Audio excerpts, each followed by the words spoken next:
Welcome back. We are keeping an eye on your health today, and today we're talking about Bell's palsy. I guess for layman's terms, it's when half of your face can fall asleep. Exactly. You know when you're sitting and you're sitting in a funny position and your leg falls asleep?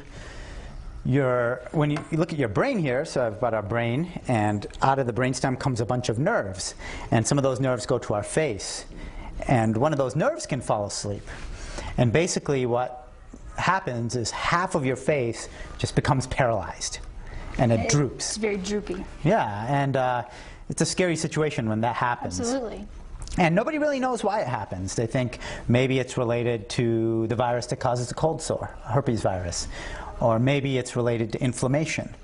And that's kind of how we gear our treatment for it.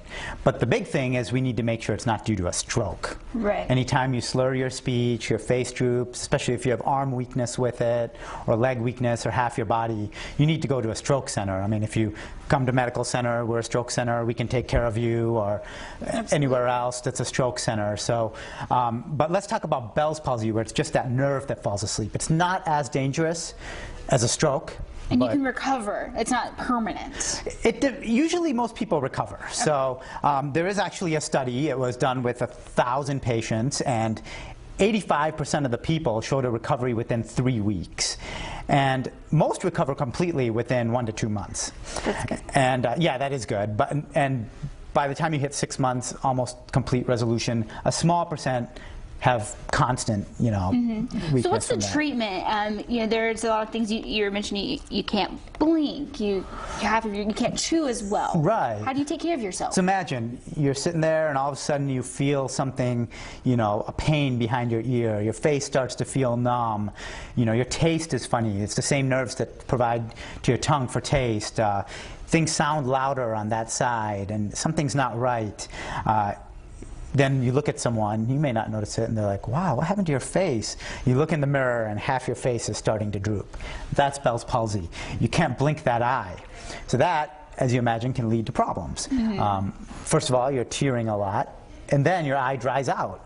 So you can't keep that eyeball moist. So the number one thing here becomes eye care.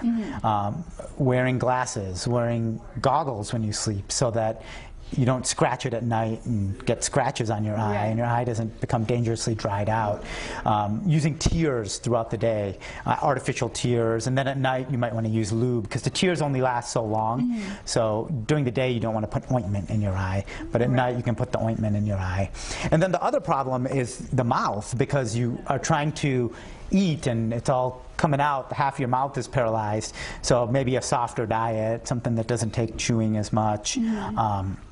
And then your saliva, that mouth may be becoming more dry, so brush your teeth and flossing, which we should be doing every day, but you can do it more often when you have Bell's palsy. So it's basically the eyes and the mouth become the focus, and you may even have to wear a patch just to protect that eye. So, and then, as we mentioned, it's the cold sore medicines we may give, like a herpes medicine, or we may give steroids for that inflammation, and that's usually the treatment for it. And just like when we have a weakness in a muscle, we go to the gym and we try to strengthen our muscles. As soon as you get that kind of muscle strength coming back, you should kind of flex and relax, flex and relax, and just strengthen those muscles in your face so that you can get that full recovery.